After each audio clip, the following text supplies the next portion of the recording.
Stock పల్స్కు స్వాగతం. నమస్కారం. ఈరోజు మనం ఒక ఆసక్తికరమైన పుస్తకం గురించి మాట్లాడుకుందాం. సంతోష్ నాయర్ రాసిన bulls, bears and other beasts. అవును, ఇది భారతీయ స్టాక్ మార్కెట్ చరిత్రను, ముఖ్యంగా దలాల్ స్ట్రీట్ ప్రయాణాన్ని రచయిత కళ్లతో చూపిస్తుంది. కరెక్ట్. ఇది కేవలం పుస్తక పరిచయం కాదు, ఆ అనుభవాల ద్వారా మార్కెట్ ఎలా మారింది, కీలక వ్యక్తులెవరు, పెద్ద కుంభకోణాలు, మార్పులు, వీటిని కొంచెం లోతుగా చూద్దాం. అంటే ఆ తెరవెనక కథలు వ్యవస్థాగత మార్పులు అనమాట. అవును. లక్ష్యమేంటంటే మార్కెట్ ఎలా పనిచేస్తుంది, దానిలోని ఆటుపోట్లు ఏంటి అని రచయిత ప్రయాణం ద్వారా అర్థం చేసుకోవడం. మంచి ప్రయత్నం. మొదలు పెడదామా? తప్పకుండా. సరే, ముందుగా రచయిత సంతోష్ నాయర్ ఈ స్టాక్ మార్కెట్ ప్రపంచంలోకి ఎలా వచ్చారు, ఆయన కథతో మొదలు పెడదాం. ఆయన బాల్యం కొంచెం భిన్నంగా మొదలైంది. ముంబై శివార్ ప్రాంతం భాండూప్లో పెరిగారు. అవును. అక్కడ చాళ్ వాతావరణం సరిగా లేదని, చెడు స్నేహాలు అలవాటవుతాయని వాళ్ల నాన్నగారు డోంబివలికి మార్చారు కుటుంబాన్ని. కానీ డోంబివలి కూడా అప్పట్లో రియల్ ఎస్టేట్ వల్ల కొంచెం నేరాలకు అడ్డాగా మారుతోంది. నిజమే. ఇంజనీరింగ్ చదవాలన్న తండ్రి కోరికను కాదని ఈయన కామర్స్లో చేరారు. అప్పుడు ఆర్థిక పరిస్థితులు కూడా అంతంత మాత్రంగానే ఉన్నాయి. ఆ టైంలోనే అనుకోకుండా కాలేజీ స్నేహితుడు ప్రదీప్ మోహన్ కలిశాడు. అదే టర్నింగ్ పాయింట్ అన్నమాట. అవును. ప్రదీప్ ఒక బ్రోకర్ దగ్గర పనిచేస్తూ స్టాక్ మార్కెట్ గురించి చెప్పాడు. పెద్ద డిగ్రీలో అక్కర్లేదు, కానీ స్కిల్, పట్టుదల, కొంచెం అదృష్టముంటే చాలు బోలెడు డబ్బు సంపాదించొచ్చు అని చెప్పాడు. ఆ మాటలు నాయర్కు బాగా నచ్చాయి. దాంతో 1988 చివర్లో ఆయన దలాల్ స్ట్రీట్లోకి అడుగుపెట్టారు. చాలామంది కథ ఇలానే మొదలవుతుంది కదా, అనుకోకుండా ఈ రంగంలోకి రావడం. నిజమే. సరే, మరి అప్పట్లో 80ల చివర 90ల ఆరంభంలో దలాల్ స్ట్రీట్ ఎలా ఉండేది? అదో వేరే ప్రపంచమంటాను, ఇప్పుడు మనం ఊహించలేం. కరెక్ట్. బీఎస్సీ ట్రేడింగ్ రింగ్లో అంతా ఓపెన్ అవుట్ క్రై సిస్టమ్. అంటే అంతా అరుస్తూ, సైగలు చేస్తూ భలే గందరగోళంగా ఉండేది కదా. చాలా శక్తివంతంగా కూడా. కంప్యూటర్లు లేవు, స్క్రీన్లు లేవు, అంతా ఫిజికల్ షేర్ సర్టిఫికెట్లే. ఆ షేర్లు చేతికి రావడానికి వారాలు, నెలలు పట్టేది. అవును. మార్కెట్లో ప్లేయర్స్ కూడా చాలా తక్కువ. బ్రోకర్లు, యూటీఐ లాంటి సంస్థలు, ప్రమోటర్లు అంతే. ఎఫ్ఐఐలు లేరప్పటికీ. లేరు. మను మానేక్, నెమిష్ షా లాంటి వాళ్లు మార్కెట్ను శాసించేవాళ్లు. మానేక్ గురించి భలే విషయాలు రాశారు పుస్తకంలో. అవును. ఆయన జ్ఞాపకశక్తి అమోఘమట. వందల ట్రేడ్స్, రేట్లు గుర్తుపెట్టుకునేవారట. అంతేకాదు, అవసరమైతే బీఎస్సీ ఎంప్లాయీస్ యూనియన్తో కలిసి సమ్మ చేయించి సెటిల్మెంట్ను కూడా వాయిదా వేయించేంత పలుకుబడి ఉండేదట. అంటే అప్పట్లో రెగ్యులేషన్ ఎంత వీక్గా ఉండేదో అర్థమవుతోంది. చాలా వీక్.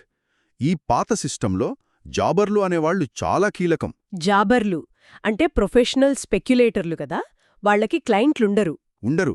సొంత డబ్బుతో కొంటూ, అమ్ముతూ ఉంటారు. మార్కెట్కు లిక్విడిటీ ఇచ్చేది వీళ్లే. వాళ్ల లాభం ఆ బిడ్ ఆస్క్ స్ప్రెడ్ నుండి వస్తుంది. అవును, ఆ చిన్న తేడా నుండే. దీనికి super fast mental maths, memory కావాలి. వందల డీల్స్ గుర్తుపెట్టుకోవాలి. వాళ్ల డీల్స్ అన్నీ సౌదా ప్యాడ్ అనే చిన్న నోట్బుక్లో రాసుకునేవారు. ట్రేడింగ్ టైం అయిపోయాక కూడా ఖేర్బ్ మార్కెట్ అని అనధికారికంగా ట్రేడ్ చేసేవాళ్లు. అది దాదాపు మళ్లీ మార్కెట్ తెరిచే వరకు జరిగేదట. ఈ జాబర్ల వ్యవస్థ ఇప్పుడు లేదులే. కంప్యూటర్లు, అల్గోలు వచ్చాక అంత మారిపోయింది. అయితే ఈ పాత పద్ధతుల్లో పారదర్శకత లేదు కాబట్టి అవినీతికి, అక్రమాలకు బోల్డ్ స్కోప్ ఉండేది కదా. చాలా ఎక్కువ. ఇన్సైడర్ ట్రేడింగ్ అయితే సర్వసాధారణం. అంటే కంపెనీ రహస్యాలు ముందే తెలుసుకుని ట్రేడ్ చేయడం. ప్రమోటర్లు, బ్రోకర్లు అందరూ. పుస్తకంలో ఒక ఉదాహరణ కూడా ఉంది. ఒక ఆటో కాంపోనెంట్ కంపెనీ డేటాను బంధువు ద్వారా ముందే తెలుసుకున్న బ్రోకర్ కథ. అలాగే యూటీఐ లాంటి పెద్ద సంస్థల ట్రేడ్స్ని ఫ్రంట్ రన్ చేయడం కూడా. అవును. యూటీఐ కొనబోతోందని తెలిసి ముందు కొనడం, లేదా అమ్మబోతోందని తెలిసి షార్ట్ చేయడం, ఇవన్నీ జరిగేవి. మరి గొడవలొస్తే వివాదాల పరిష్కారమెలా? వాందా కాప్లీ అనే ఒక అబ్జెక్షన్ మెమో ఉండేది. ఎక్కువగా సాక్ష్యాలు, మాట మీద ఆధారపడి జరిగేది. సౌదా ప్యాడ్ రంగుకు కూడా హోదా ఉండేదట. గులాబీ రంగు ప్యాడ్కి ఎక్కువ విలువ. అవును. వ్యవస్థ ఎంత ఇన్ఫార్మల్గా, వ్యక్తిగత సంబంధాలపై నడిచేదో చూడండి. నిజమే. ఇలాంటి పరిస్థితుల్లోనే కదా ఆ పెను తుఫాన్ వచ్చింది. Harshad Mehta, the big bull, ఒక సాధారణ బ్రోకర్ నుండి మార్కెట్ని శాసించే స్థాయికి ఎదిగాడు. ఆయన ఎదుగుదల కూడా కరెక్ట్ టైంలో జరిగింది. భారతదేశ ఆర్థిక వ్యవస్థ మారుతున్న సమయం. 1991 మన్మోహన్ సింగ్ బడ్జెట్ సంస్కరణలు, ఎఫ్ఐఐలకు అనుమతి, సెబీకి పవర్స్ రావడం, అవును, ఇవన్నీ మార్కెట్లో కొత్త ఉత్సాహాన్ని నింపాయి. ఈ పాజిటివ్ వాతావరణాన్ని, ఇంకా ముఖ్యంగా బ్యాంకింగ్ సిస్టంలోని లొసుగులను హర్షద్ బాగా వాడుకున్నాడు. ఆ బ్యాంక్ రసీదులు, బీఆర్ఎస్, రెడీ ఫార్వర్డ్ డీల్స్, ఆర్ఎఫ్డీస్, వీటినే కదా దుర్వినియోగం చేసింది. అవును, ఆర్ఎఫ్డి అంటే సింపుల్గా బ్యాంకు సెక్యూరిటీలు తాకట్టు పెట్టి ఇంకో బ్యాంకు నుండి అప్పు తీసుకోవడం లాంటిది. కానీ అసలు సెక్యూరిటీలు లేకుండానే కేవలం రసీదు, బీఆర్ ఇచ్చి డబ్బులు తీసుకునే పద్ధతి ఉండేది. దాన్ని హర్షద్ కొందరు బ్యాంక్ అధికారులతో కలిసి నకిలీ బీఆర్లతో లేదా అసలు సెక్యూరిటీలు లేని బీఆర్లతో వేల కోట్లు బ్యాంకుల నుండి తీసి స్టాక్ మార్కెట్లోకి మళ్లించాడు. ఇది పూర్తిగా ఇల్లీగల్. బ్యాంకుల మధ్య జరగాల్సిన డీల్స్లో మధ్యవర్తిగా మారి డబ్బును దారి మళ్లించాడు. తన పనులను సమర్థించుకోవడానికి రీప్లేస్మెంట్ కాస్ట్ థియరీని బాగా ప్రచారం చేశాడు. అంటే కొత్త కంపెనీ పెట్టే ఖర్చు కంటే ఉన్న కంపెనీ షేర్ కొనడం చౌక అని చెప్పడం. అవును, ఆ థియరీ కొత్తది కాకపోయినా హర్షద్ వల్ల పాపులర్ అయింది, సెంటిమెంట్ పెంచడానికి ఉపయోగపడింది. దీనికి బెస్ట్ ఎగ్జాంపుల్ ఏసీసీ స్టాక్ కదా. 200 నుండి దాదాపు 10,000కి తీసుకెళ్లాడు. ఊహించలేని పెరుగుదలది. నిమిషాలాంటివాళ్లు అమ్ముతున్నా ఈయన కుంటూనే పోయాడు. రచయిత కూడా షార్ట్ చేద్దామనుకుంటే భయపెట్టారు. హర్షద్ అనుచరులు వార్నింగ్ ఇచ్చారని రాశారు. అది అప్పటి పవర్. కానీ ఆ బుడగ పేలాల్సిందే కదా. 1992 ఏప్రిల్లో ఎస్బీఐ లెక్కలు చూసుకుంటే బయటపడింది. హర్షద్ నుండి రావాల్సిన సెక్యూరిటీలు లేవు, డబ్బులు లేవు అని. దాంతో మొత్తం స్కాన్ బయటపడింది. మొదట 4,000 కోట్లన్నారు. సీబీఐ ఎంక్వైరీలో 8,300 కోట్లకు పైగా అని తేలింది. మార్కెట్ కుప్పకూలింది. చిన్న ఇన్వెస్టర్లు నష్టపోయారు. బ్యాంకు దివాళా తీసింది. చైర్మన్ ఆత్మహత్య. భయంకరమైన పతనం. ఆ తర్వాత జరిగిన జేపీసీ విచారణలో ఇంకో విషయం తెలిసింది. ఈ వ్యవహారం 1986 నుండే ఉందని, కేవలం హర్షదే కాదు, చాలా బ్యాంకులు, ముఖ్యంగా కొన్ని ఫారెన్ బ్యాంకులు దీన్ని మొదలుపెట్టాయని తేలింది. అంటే వ్యవస్థ మొత్తం లోపభూయిష్టంగా ఉందన్నమాట. నియంత్రణ వైఫల్యం స్పష్టంగా కనిపించింది. మార్కెట్ జోష్లో ఉన్నప్పుడు ఇంకా జాగ్రత్తగా ఉండాలనే గుణపాఠం వచ్చింది. ఈ కుంభకోణం తరువాత మార్కెట్పై నమ్మకం పోయింది కదా. పోయింది. కానీ ఈ సంక్షోభమే కొన్ని మంచి సంస్కరణలకు దారితీసింది. ముఖ్యంగా 1994లో ఎన్ఎస్ఈ రావడం. National stock exchange. ఇదో పెద్ద మైలురాయి. అవును, పూర్తిగా కంప్యూటరైజ్డ్, స్క్రీన్ బేస్డ్ ట్రేడింగ్. దేశం మొత్తం నుండి ట్రేడ్ చేసే అవకాశం. బీఎస్ఈ ఏమో అప్పటికింకా పాత పద్ధతి, బ్రోకర్ల డామినేషన్. NSE professional management. అందుకే బీఎస్ఈ బ్రోకర్లు తీవ్రంగా వ్యతిరేకించారు. కానీ ఎన్ఎస్ఈ టెక్నాలజీ తక్కువ కాస్ట్ ముందు వాళ్లు నిలబడలేకపోయారు. ఆ క్లోజ్డ్ క్లబ్ కల్చర్ బ్రేక్ అయింది. ఎలక్ట్రానిక్ ట్రేడింగ్తో స్ప్రెడ్స్ బాగా తగ్గాయి, లిక్విడిటీ పెరిగింది, చిన్న ఇన్వెస్టర్లకు మేలు జరిగింది. కొన్ని మోసాలు ఆగాయి, కాని కొత్తవి మొదలయ్యాయి అంటారు. సర్క్యులర్ ట్రేడింగ్ లాంటివి. అవును, కొందరు బ్రోకర్లు తమలో తామే కొంటూ అమ్ముతూ వాల్యూమ్, ధర పెంచడం. టెక్నాలజీతో కొత్త మోసాలు. పాత జాబర్ల పనైపోయింది. వాళ్ల స్కిల్స్కి కాలం చెల్లింది. కొందరు ఆర్బిట్రేజర్లుగా మారారు, చాలామంది కనుమురుగయ్యారు. ఇదే టైంలో 1993 నుండి ఎఫ్ఐఐలు కూడా వచ్చారు కదా. అది ఇంకో పెద్ద మార్పు. యూటీఐ ప్రాబల్యం తగ్గింది. ఎఫ్ఐల డబ్బుతో మార్కెట్ క్యాప్ పెరిగింది. కాని దీనివల్ల కూడా కొత్త అవినీతి అవకాశాలు వచ్చాయి. బ్రోకర్లు ఎఫ్ఐఐ ఫండ్ మేనేజర్లను ప్రలోభపెట్టడం. ఖరీదైన బహుమతులు, విలాసవంతమైన వినోదం. పుస్తకంలో కొంచెం సున్నితంగా చెప్పారు. తర్వాత పీ నోట్స్ వచ్చాయి. Participatory notes. గుర్తింపు లేకుండా పెట్టుబడి పెట్టడానికి. కాని అవి మనీ లాండరింగ్కి, మార్కెట్ మ్యానిపులేషన్కి వాడారని ఆరోపణలొచ్చాయి. ప్రతి కొత్త సిస్టంలోనూ లొసుగులు వెతుకుతారు మరి. ఇక 90ల మధ్యలో ఐపీఓ బూమ్ వచ్చింది. బోలెడు కంపెనీలు పబ్లికొచ్చాయి. కాని క్వాలిటీ తక్కువ. చాలా వరకు బూమ్ని క్యాష్ చేసుకోడానికే. ఐపీఓ రాకముందే గ్రే మార్కెట్లో భలే ఊహాగానాలు నడిచేవి. ఆ టెట్రాపాడుదంతం. అసలు లేని కంపెనీకి కూడా ప్రీమియం పలికింది. అదో రకమైన ఉన్మాదం. ఈ ఐపీఓ బూమ్ని బట్టబయలు చేసింది MSU scam. Promoter Pawan Sachdeva బ్రోకర్లతో కలిసి షేర్ ధరను పెంచి భారీ ప్రీమియంతో ఐపీఓ ప్లాన్ చేశాడు. కాని చివరి నిమిషంలో బయటపడి ఐపీఓ ఫెయిల్ అయింది. చెక్స్ బౌన్స్ అయ్యాయి. బీఎస్ఈ 3 రోజులు బంద్ చేయాల్సొచ్చింది. అవును, బీఎస్ఈ చరిత్రలో అదే ఫస్ట్ టైం. సచ్దేవా అరెస్ట్ అయ్యాడు. ఐపీఓ మార్కెట్లో కూడా నియంత్రణ అవసరమని తెలిసొచ్చింది. తమ్మైల చివరకు వస్తుండగా ఇంకో బిగ్ బుల్లొచ్చాడు. కేతన్ పరేఖ్, కేపీ. ఈయన స్టైల్ వేరు. టెక్నాలజీ, మీడియా, టెలికాం స్టాక్స్ మీద ఫోకస్. ఐసీఈ స్టాక్స్ అనేవారు. అది కరెక్ట్గా global.com బూమ్ టైమ్. అవును, కేపీ ఫండింగ్ కోసం చాలా మార్గాలు వాడాడు. ప్రమోటర్ల నుండి ఫండింగ్, బ్యాంకుల నుండి రుణాలు. Global trust bank, Madhavapuram mercantile cooperative bank MMCB రూల్స్కి విరుద్ధంగా.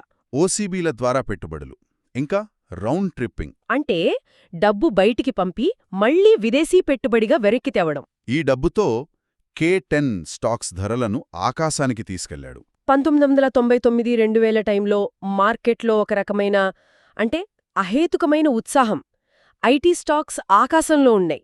ఇన్ఫోసిస్ నాస్డాక్ లిస్టింగ్తో అది ఇంకా పెరిగింది. పాత ఎకానమీ స్టాక్స్ని ఎవరూ పట్టించుకోలేదు. నాస్డాక్ పడింది, ఇండియా మీద ఎఫెక్ట్. ఐటీ స్టాక్స్ పతనం, కేపీ సామ్రాజ్యం కూలిపోవడం మొదలైంది. Over confidence, margin calls. ముఖ్యంగా ఎంఎంసీబీ స్కామ్ బయటపడి ఆ బ్యాంక్ దివాళా తీయడం పెద్ద దెబ్బ. అదే టైంలో యూటీఐ US64 స్కీమ్ సంక్షోభం కూడా. లక్షలాది మంది నమ్మకం అది. ప్రభుత్వం జోక్యం చేసుకోవాల్సొచ్చింది. దీనికి తోడు తెహల్కాస్టింగ్ ఆపరేషన్. అవును, రక్షణ ఒప్పందాల కుంభకోణం, రాజకీయ అవినీతి అన్నీ కలిసి 2001లో మార్కెట్ని మళ్లీ పడేశాయి. KPScam.com బస్ తర్వాత మార్కెట్ కొన్ని పాఠాలు నేర్చుకుంది. రెగ్యులేషన్ స్ట్రిక్ట్ అయ్యాయి. డీమెటీరియలైజేషన్ పూర్తి కావడంతో నకిలీ షేర్ల ప్రాబ్లం పోయింది. అవును, ట్రేడింగ్, సెటిల్మెంట్ ఫాస్ట్, సేఫ్ అయ్యాయి. సెబీ కూడా చాలా యాక్టివ్ అయింది. ప్రమోటర్లు షేర్లు తాకట్టు పెడితే చెప్పాలనే రూలొచ్చింది. ట్రేడ్ షఫ్లింగ్ మీద యాక్షన్ తీసుకున్నారు. జీడీఆర్ స్కామ్స్ని బయటపెట్టారు. రెగ్యులేషన్ అనేది నిరంతరం జరగాలి. మార్కెట్ మారే కొద్దీ రూల్స్ మారాలి అని అర్థమైంది. ఇదే టైంలో వాల్యూ ఇన్వెస్టింగ్ పాపులర్ అయింది కదా. అవును, ఫండమెంటల్స్ చూసి తక్కువ ధరలో కొని లాంగ్ టర్మ్ ఉంచుకోవడం. రాకేష్ ఝుంఝున్వాలా, రాధాకిషన్ దమానీ లాంటివాళ్లు. దమానీ వీఎస్టీ టేకోవర్ ప్రయత్నం గురించి కూడా రాశారు. ఆయన లాంగ్ టర్మ్ విజన్కి అది ఉదాహరణ. బూమ్స్, బస్ట్స్ మధ్య ఇలాంటి స్టడీ ఇన్వెస్టింగ్ కూడా పెరగడం మార్కెట్ మెచ్యూరిటీకి సూచన. అయినా సవాళ్లు అయిపోలేదు. 2008 గ్లోబల్ క్రైసిస్ వచ్చింది. ఇండియాను కూడా గట్టిగానే కొట్టింది. ఆ ఎన్ క్యారీ ట్రేడ్ అన్వైండింగ్ ఒక కారణం. జపాన్లో తక్కువ వడ్డీకి అప్పు తెచ్చి ఇండియాలో పెట్టడం, భయపడి వెనక్కి తీసుకోవడం. డబ్బులు బయటకు పోయాయి, మార్కెట్ పడింది. దాని తర్వాత కొన్నాళ్లకే Satyam scam. Oh my god! అది ఇండియన్ కార్పొరేట్ హిస్టరీలోనే పెద్ద షాక్. రాజుగారే స్వయంగా ఒప్పుకోవడం. 1000 కోట్ల లెక్కల తారుమారు. ఆ టైంలో L&T కొనడానికి ట్రై చేయడం, ప్రభుత్వం బోర్డును మార్చడం, టెక్ మహీంద్రా టేకోవర్, అదో పెద్ద డ్రామా. తర్వాత NSL స్కామ్, జిగ్నేష్ షా. ఇవన్నీ చూస్తే మోసాలు, వైఫల్యాలు వస్తూనే ఉన్నాయనిపిస్తుంది. టెక్నాలజీ పరంగా చూస్తే అల్గో ట్రేడింగ్, HFT, కోలొకేషన్ ఇవి మళ్లీ మార్కెట్ని మార్చేశాయి. కంప్యూటర్ ప్రోగ్రామ్స్తో సూపర్ ఫాస్ట్ ట్రేడింగ్, కోలొకేషన్తో బ్రోకర్లకు స్పీడ్ అడ్వాంటేజ్. అదో టెక్నాలజికల్ ఆర్మ్స్ రేస్ లాంటిది. ఎవరి టెక్నాలజీ ఫాస్ట్ అయితే వాళ్లదే గెలుపు. స్ప్రెడ్స్ ఇంకా తగ్గాయి గాని హ్యూమన్ ట్రేడర్స్, జాబర్ల లాంటి వాళ్ల పాత్ర దాదాపు జీరో అయిపోయింది. మార్కెట్ ఎఫిషియెంట్ అయిందా లేక కొత్త అసమానతలు వచ్చాయనేది పెద్ద చర్చ. కాబట్టి ఈ పుస్తకం ద్వారా మనం చూసింది దలాల్ స్ట్రీట్ యొక్క దాదాపు 3 దశాబ్దాల నిరంతర ప్రయాణం. అవును, ఓపెన్ అవుట్ క్రై నుండి అల్గో ట్రేడింగ్ వరకు, యూటీఐ నుండి FIIల వరకు, హర్షద్, కేపీల, బూమ్స్ అండ్ బస్ నుండి సత్యం వరకు. నియంత్రణ లేని రోజుల నుండి స్ట్రిక్ట్ సెబీ వరకు మార్కెట్ ఎన్నో దశలు దాటింది. ఈ ప్రయాణంలో కామన్గా కనిపించేది మనిషిలోని దురాశ, భయం, ఇన్నోవేషన్ ఎప్పుడూ రెగ్యులేషన్ కంటే ముందే ఉండటం.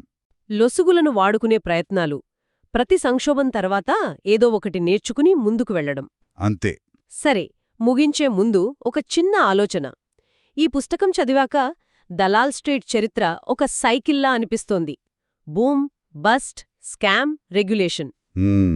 ఇన్ని మార్పులు, టెక్నాలజీ వచ్చినా ఏ మానవ ప్రవృత్తులు అంటే దురాశ, భయం, గుంపులో వెళ్లడం లాంటివి లేదా వ్యవస్థాగత బలహీనతలు ఇప్పటికీ మార్కెట్లో ఏదో రూపంలో కనిపిస్తూనే ఉన్నాయని మీకనిపిస్తుందా? ఇది చాలా మంచి ప్రశ్న. బహుశా దురాశ, భయమనేవి ఎప్పటికీ పోవు. టెక్నాలజీ మారినా మనిషి మారడుగదా. సమాచార అసమానతలు కూడా పూర్తిగా పోలేదేమో. అవును, దాని గురించి ఆలోచిస్తే ప్రస్తుత మార్కెట్లను కూడా బాగా అర్థం చేసుకోవచ్చు. నిజమే. ఈ విశ్లేషణ మీకు నచ్చినట్లయితే దయచేసి షేర్ చేయండి మరియు సబ్స్క్రైబ్ చేసుకోండి. మరో ఆసక్తికరమైన విషయంతో మళ్ళీ కలుద్దాం. తప్పకుండా.